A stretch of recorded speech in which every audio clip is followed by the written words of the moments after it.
주님께서 여러분과 함께 성마르코가 전한 거룩한 복음입니다.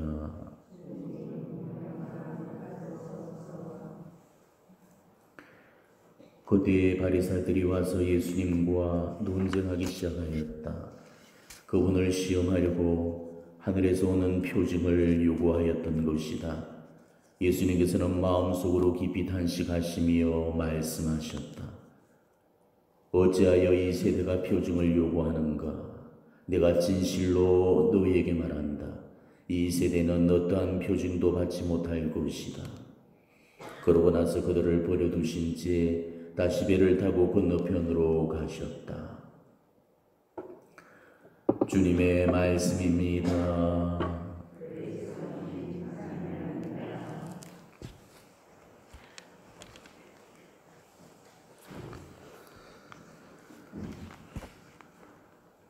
네, 오늘 복음 말씀은 사실 우리 신앙생활에 있어서 아주 대단히 중요한 분별력을 우리에게 가르쳐주고 있습니다. 어쩌면은 열심하지 않는 분들한테는 해당이 안 될 수도 있는 얘기겠지만은 그래도 들어 놓으셔야 됩니다.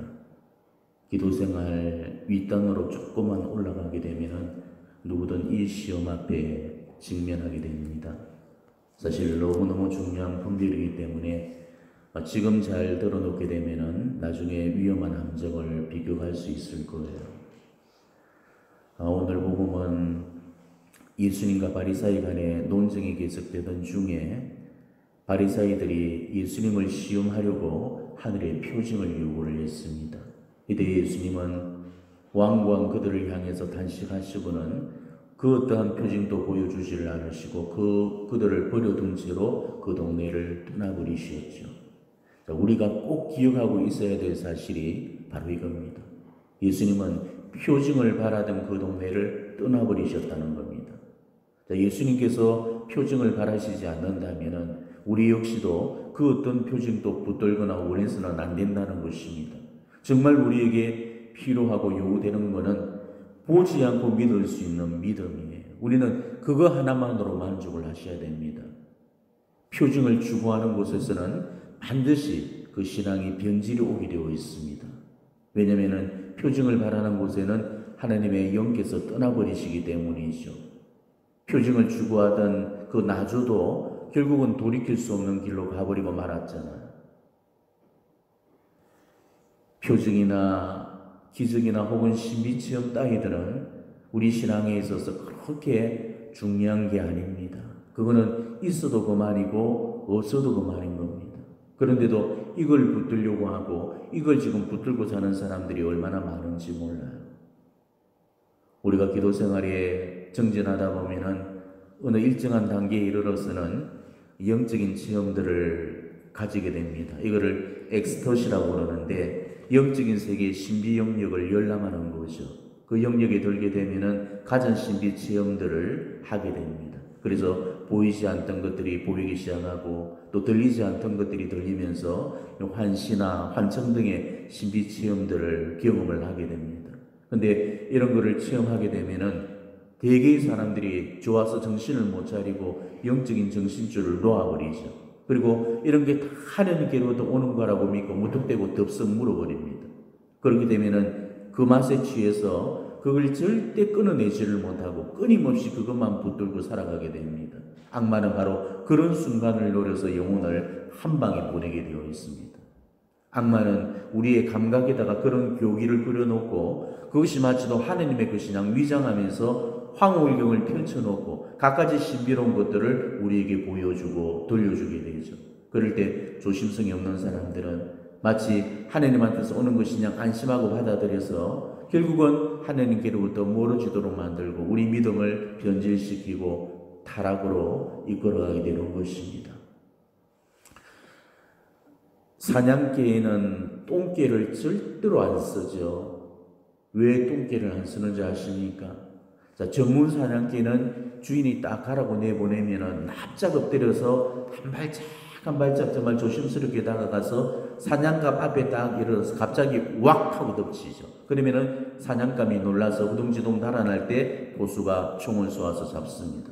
그런데 똥개를 보내면은 바로 보내는 순간에 좋아서 앞뒤도 가리지 않고 미친 듯이 멍멍거리면서 꼬리를 휘저고 달려가게 됩니다. 그 소리에 사냥감이 눈치를 채버려서 사제품 밖에서 달아나 버리고 말하는 거죠. 이게 똥개와 사냥개의 차이점이에요.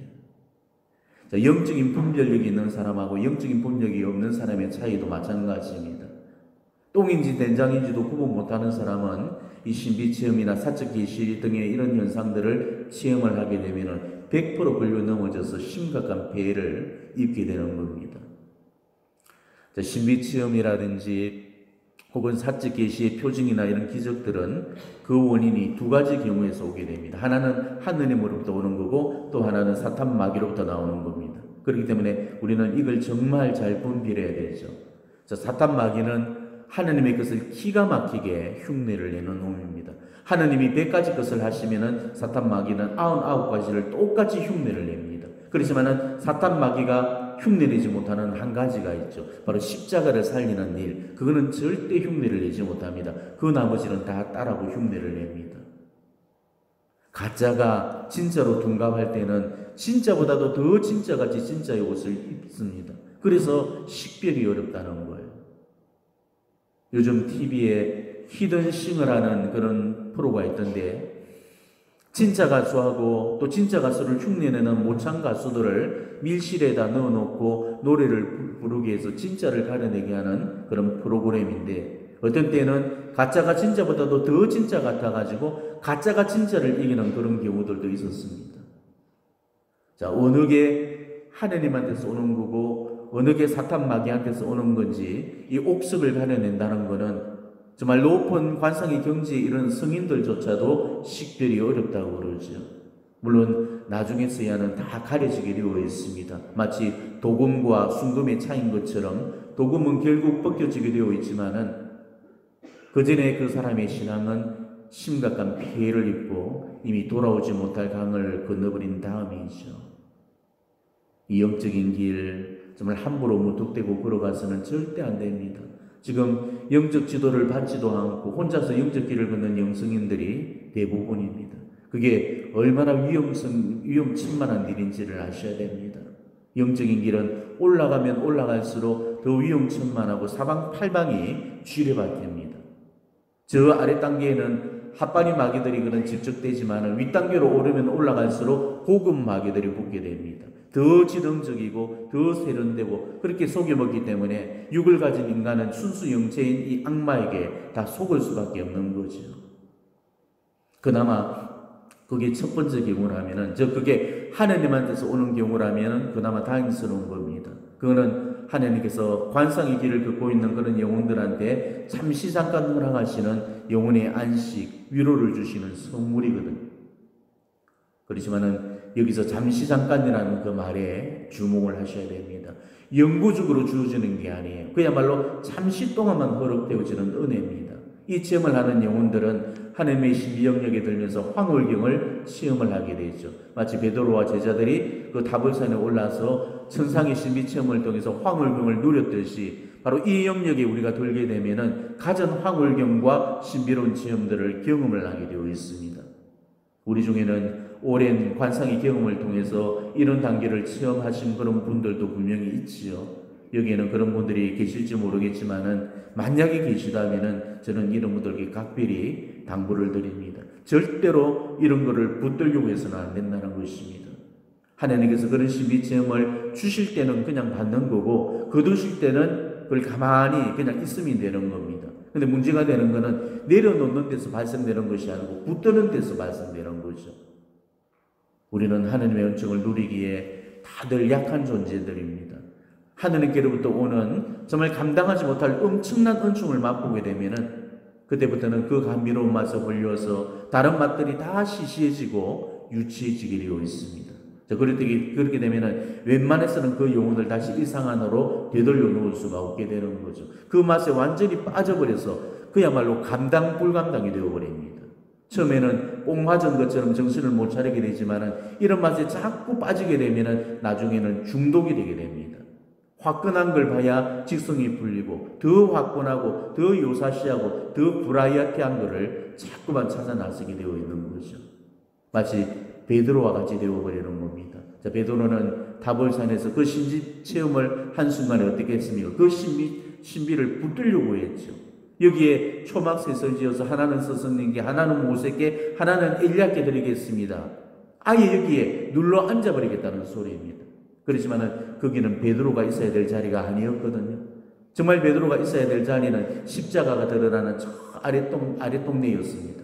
이 타볼산을 내려가서 골고타를 건너서 다시 와야 완전한 행복, 기쁨을 누리게 되어 있는 것입니다. 하나님께서 우리에게 그런 신비로운 체험을 허락하시는 이유는 정말 고달픈 길을 가는 그런 영혼들에게 휴식처럼 잠시 동안 보여주시기 위해서입니다. 그거는 일종의 맛배기와 같은 거죠. 그걸 보면서 이 지금의 고통을 견뎌내고 십자가를 잡고 마지막까지 따르라고, 그래서 그런 황홀경을 우리에게 보여주시는 겁니다. 그런데도 십자가가 드러나는 그런 무미건조한 맛을 즐겨야 될 그런 영혼들이 거기에만 집중해서 붙들고 있으면은 결국은 가야 될 길을 못 가고 거기에 눌러앉아 버리게 되는 것입니다.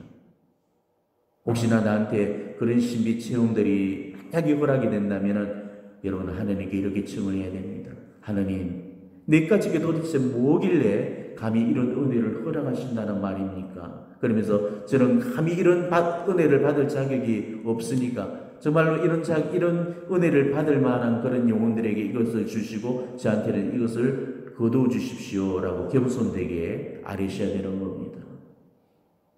그런데도 우리는 이런 경험을 하고 나면은 거기에 목을 매게 되죠. 조금만 더 하면서 더더더를 외치게 되어 있습니다. 베드로가 더더더를 외칠 때 예수님께서 어떻게 하셨죠? 거기에 대해서 아무런 대답도 하지 않으시고 그냥 말없이 끌고 그 산에서 내려오셨잖아요. 거기는 베드로가 있어야 될 자리가 아니니까 베드로가 서 있어야 될 그 자리로 데리고 나오신 겁니다. 이런 거는 비단 신비체험 안에서만 발생되는 일이 아니에요. 자, 우리가 기도를 막 시작하게 되면서도 이런 경험을 하게 되죠. 하나님께서는 회개의 정의를 바라면서 그 사랑의 불이 붙은 그런 영혼들에게 처음에는 굉장한 기쁨을 주시게 됩니다. 그래서 영적인 길을 처음 걷는 그런 초심자들한테는 영적인 것들을 맛들이게 하시려고 이 달콤한 사탕을 입에 물려주시는 듯한 그런 방법을 쓰시게 됩니다. 마치 어린아이를 꼬시듯이 사탕 하나를 입에 넣어주는 것 같은 이런 기쁨이나 감각적인 위로를 맛보게 하십니다. 하느님이 얼마나 꼬시기를 잘 하시는지 몰라요. 꼬실 때도 영혼이 제일 좋아하는 그 달콤하고 맛깔스러운 것으로 꼬시게 되어 있습니다. 이런 영적인 체험을 하는 것은 정말 굉장히 신나고 재미있는 일이죠. 이때는 우리가 기도만 하면 하느님이 다 들어주시고 청하지도 않았는데도 다 알아서 채워주시고 이 기쁨이나 위로나 사랑을 마치 폭포수처럼 쏟아부어 주십니다. 그래서 우리는 수도꼭지 틀어놓은 것 같이 늘 눈물을 줄줄 흘리면서 고마워서 울고 기뻐서 울고 감사해서 울고 은혜로서 울고 그 하나님의 그 은혜 속에서 늘 푹 잠겨가 살아가게 되죠. 여러분들도 회개하고 신앙의 길 걸으시면서 이런 경험들 이미 다 하셨을 겁니다. 예수님 앞에만 앉으면 그저 좋아서 눈물이 나고 고마워서 울고 예수님 보고만 있어도 좋고 지금 죽어도 여한이 없을 만큼 그렇게 행복감에 젖어들었을 겁니다. 하나님이 주시는 이런 위로와 이런 기쁨을 받게 되면 우리는 황홀한 행복감에 젖어들게 됩니다. 그런데 하나님은 그런 기쁨을 늘 한정없이 주시는 게 아니에요.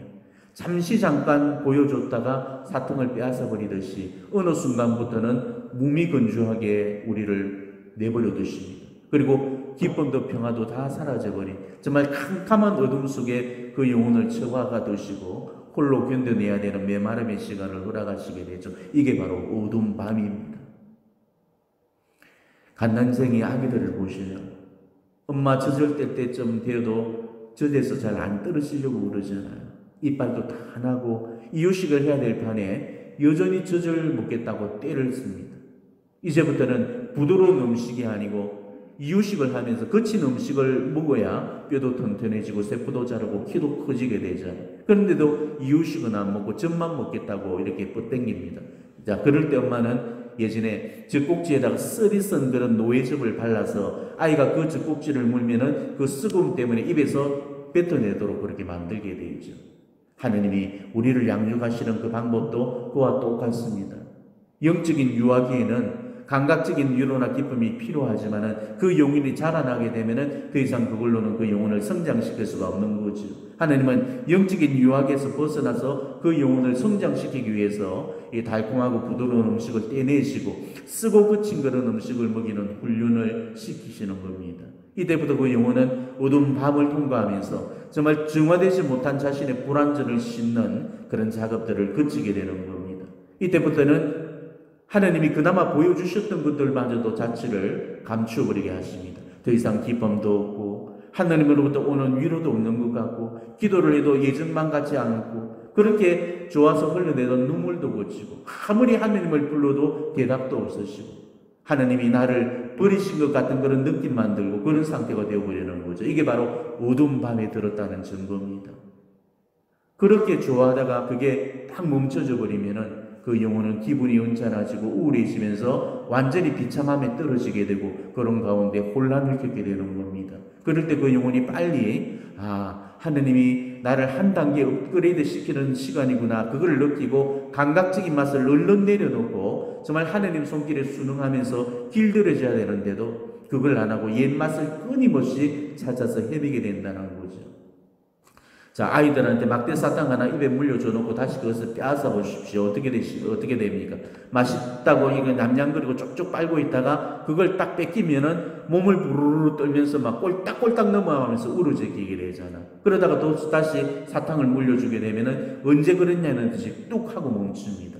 자, 사탕을 뺐으면 죽는다고 앙앙거리고 다시 사탕을 물려주면 좋다고 해거리고 이거는 내가 영적으로 어린아이 같다는 소리입니다. 사탕이 달다고 언제까지 입에 달고 달 수는 없잖아요. 단맛만 보는 것이 아니고 쓴맛도 봐야 되고 신맛, 짠맛, 매운맛도 봐야 됩니다. 그런데 끝까지 맛대 사탕 하나를 붙들고 있으면 어떻게 되겠습니까?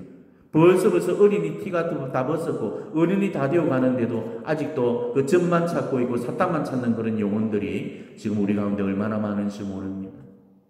지금 우리 주변에는 감각적인 위로가 있는 데만 찾아다니는 그런 영혼들이 참으로 많습니다. 물론 지금이야 코로나 사태로 인해서 기도처들이 거의 문을 닫다시피 해서 찾는 사람들이 별로 없지만은 그 전만 해도 정말 대단했습니다. 그렇게 온 데를 찾아 이렇게 헤매는 그런 사람들은 그 수첩에 보면 월요일은 어디, 화요일은 어디, 수요일은 어디 이래가지고 연중 365일 그 자기들이 돌아다니는 그런 계획표가 있습니다. 그래서 맨날 서울, 대구, 부산 찍고 돌아다니죠. 전국 사방팔방을 돌아다니면서 그렇게 요란스럽고 브라이어티한 것들만 찾아서 돌아다니는 그런 사람들로 넘쳐나고 있습니다. 그런 것은 별로 건강한 모습이 아니라고 보죠.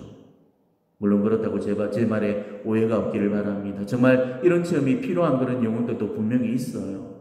어떤 말할 수 없는 고민 때문에 그런 데로도 나가면은 뭔 도움이라도 받을까 싶어서 정말 지푸라기라도 잡고 싶은 그런 심정으로 그런 데 나오는 그런 분들도 계십니다. 그런 데 가서 말씀 듣고 변화되고 위로받고 치유되는 거 정말 필요합니다. 그렇지만은 바깥으로 돌아다니는 것도 어느 정도 것 해야지 정말 지나칠 정도로 바깥으로만 싸돌아다니는 그런 사람들이 있거든요. 제일 건강한 모습은 정말 자기 본당에서 피정이나 특강이나 좋은 프로그램이 있다면 거기에 꼭 참석하는 것, 그게 우선 기본이 되어야 됩니다. 본당 성경 공부라든지 교육이라든지 그런 데 참석해서 배우고 거기서 좀 더 기도하는 모임에 나와서 공동체적인 힘을 받고 싶다면 그 지역에서 아주 가까운 어느 한 곳 정도를 정해놓고 일주일에 한 번 정도 이렇게 그 정도 선에서 이루어져야 되는 거죠. 그런데도 일주일 내도록 그야말로 4, 5일 동안을 전국 팔도를 돌아다니는 사람들이 많았습니다. 제발 그런 짓은 하지 마시기를 바랍니다. 그렇게 다니는 사람들이 열심한 사람들 가운데 넘쳐납니다. 그거는 도가 지나친 거죠. 그렇게 돌아다니는 사람들 보면은 살림은 언제 하는지 모르겠습니다. 집안은 개판 온전으로 만들어 놓고 바깥으로만 싸돌아다니는 모습, 그거는 현실의 뿌리를 받고 살아가는 건강한 모습이 절대 아니죠. 자기가 머무르는 본당 공동체에 먼저 참석하고 정말 본당 공동체여서 채워주지 못하는 그런 영적인 허기를 채우기 위해서 그런 특수한 기도회에 참석해서 같이 기도하고 미사 봉헌하고 그 나머지 시간은 또 살림도 하고 사회 구성으로서의 그런 역할도 하면서 현실 속에서 건강하게 살아가는 것, 이게 정말 바람직하고 건강한 모습입니다. 하느님은 바로 이런 모습을 더 바라고 계시죠. 정말 열심한 분들 귀담아 들어놓으시고 정말 여기저기 돌아다니는 그런 일이 제발 없기를 바랍니다. 이런 거는 은사적인 체험에서도 마찬가지입니다. 자, 성령 기도회 같은 데 가보신 분들이라면은 아마 그곳 분위기들을 대충 아실 겁니다. 그야말로 울고 불고 뒤로 넘어가고 꽤 꼬람을 지르고 별의별 일들이 다 일어나게 되죠. 물론 성령께서 주시는 그런 체험들이기 때문에 결코 나쁜 것들이 아닙니다. 성령께서 그 영혼을 깨부수시거나 어루만져 주실 때는 정말로 드라마틱한 그런 방법으로 영혼을 다루시게 되어 있습니다. 그렇지만은 그게 정말 건강한 수준에서 이루어져야지 너무 과도하게 이루어져서는 안 된다는 거죠. 어떤 사람들은 눈물을 너무 과도하게 흘리고 또 안수를 또 받을 때마다 머리에 손만 얹으면 뒤로 넘어가면서 레스팅을 합니다. 특히 안수를 받고 레스팅 되는 사람들 중에는 안수 중독증에 걸린 사람들이 너무너무 많아요. 그 사람은 뭘 해도 넘어지고 누가 손을 대도 늘 넘어집니다. 그거는 맛에 중독된 사람들이거든. 불가항력적인 힘에 의해서 온몸에 힘이 쭉 빠지면서 정말 하느님 품에 안겨서 안식을 받는 것, 이게 레스팅입니다. 하느님의 은혜로 한두 번쯤은 그런 따끈따끈한 체험들을 우리가 하게 되어 있죠. 어떤 계기로 안수를 처음 받았는데 하느님께서 엄청난 은혜를 주셔서 진짜 하느님을 체험을 하게 되죠. 안수를 받는 순간에 통곡을 하면서 울고 몸에 힘이 쫙 빠져나가고 뒤로 넘어가면서 정말 그 짧은 시간에 자기 전 생애를 통틀어서 처음 가지는 그런 신비로운 체험을 갖게 됩니다. 그 사람한테는 그 안수가 그 생애에 잊혀지지 않는 엄청난 그런 전환점이 되고 계기가 되어지는 거죠. 그래서 집에 가서 일주일 동안에 그 힘으로 너무나 행복해서 기쁘게 살 수가 있게 되는 것입니다. 그런데 문제는 그 다음에 또 그 길 가서 안수를 받고 싶어 하는 거죠. 그리고 이번에도 또 그런 은혜를 받을 거야. 그걸 기대하면서 가게 됩니다. 이렇게 맛을 붙들어 버리는 거죠. 마약도 가져다 주지 못하는 그런 엄청난 이 황홀경을 맛봤기 때문에 전번 같은 그 정도의 강도로 이번에도 또 그거를 맛보고 싶어 하는 거죠. 안수를 받으러 나올 때마다 그걸 기대하면서 나오게 되는 겁니다. 그런데 하나님께서는 매번 그런 은혜를 안 주십니다. 그렇기 때문에 두 번째, 세 번째 받을 때는 별로 느낌도 없고 멀뚱멀뚱 이상하게 들어와 버리게 되죠. 그래서 집에 와서 내가 일주일 동안 기도를 잘못했나? 왜 이번에는 그런 증상이 안 나타나지? 그러면서 자꾸만 그걸 붙들어 버리게 되는 겁니다. 그게 영혼한테 얼마나 해가 되는지 몰라요. 마귀는 바로 그거를 이용해 먹습니다. 그걸로 하느님을 보라고 하는 것이 아니고 초자연적인 신비 체험에만 집중해라고 오덕해 놓는 것입니다.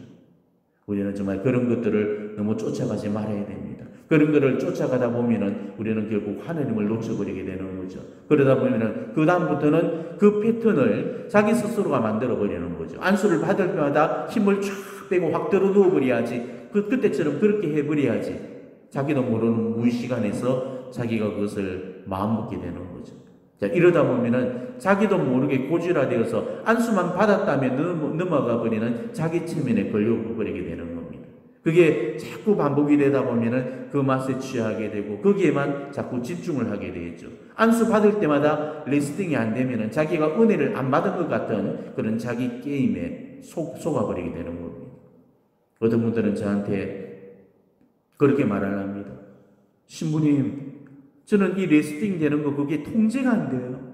제가 넘어가려고 해서 넘어가는 게 아니에요. 무슨 소리예요? 하나님께서는 우리 인간에게 가장 좋은 은혜인 자유의지를 선물로 주셨기 때문에 얼마든지 그런 심리적인 문제 앞에서도 자기를 제어하고 통제할 수가 있는 것입니다. 자, 안수를 주는 사제 입장에서는 정말 손도 대기 전에 뒤로 넘어가고 들어 누워버리면은 사제 자신이 뭔가 엄청난 능력이 있는 것처럼 보여서 서로 받자 하면서 더해라로 기울어지게 되는 거죠. 거죠. 그런 거는 절대로 바람직한 모습이 아닙니다. 분명히 잘못된 거예요. 눈물도 마찬가지입니다. 자, 우리가 회개를 하면서 하느님 사랑으로 흘리는 눈물이라는 것은 좋은 거죠. 그렇지만은 눈물만큼 또 속기 쉬운 것도 없는 겁니다. 눈물 흘리는 그런 자신을 바라보면서 나는 오늘도 은혜를 많이 받았구나라고 흡족해하는 그런 경우들이 많습니다. 그러니까 눈물이 바로 은혜의 척도가 되어버리는 거죠. 눈물을 흘렸을 때는 은혜를 받은 것이 되고 눈물을 흘리지 않았을 때는 은혜를 받지 못한 것이 되어버립니다. 물론 하나님께서 우리에게 눈물을 허락하실 때는 우리는 그때는 한도 끝도 없이 원 없이 쏟아내야 됩니다. 용서의 은혜를 내려주시고 치유의 은혜를 내려주시고 회개의 은총을 내려주실 때는 내가 그것을 아무리 이성적으로 통제하려고 해도 통제가 안 됩니다. 저 깊은 곳에서부터 하염없이 눈물이 솟아 올라오고 정말 통해가 올라오면서 회개가 일어나게 되죠. 이럴 때 눈물은 은총이 되어지는 겁니다. 그렇지만 그 눈물이 정말 한도 끝도 없이 계속되어지는 않지요. 그 기간이 끝나고 하나님께서 그 눈물을 거두어 가실 때는 우리는 그 손길에도 순명할 줄을 알아야 된다는 거죠. 눈물을 거두어 가시는데도 왜 오늘은 눈물이 안 나올까 하면서 눈물만 붙들고 있어서는 안 된다는 겁니다. 아니 저번 기도 때에는 내가 눈물이 많이 나오던데 이번에는 눈물이 안 나오고 뭐야? 이런 식으로 자기도 모르게 그거를 척도로 삼아버리게 되는 거죠. 영적인 작업을 할 때는 정말 눈물이 어느 정도까지는 도움이 되지만은 정말 하나님께서 그 눈물을 거두려고 하실 때는 결코 붙들려고 해서는 안 되는 것입니다.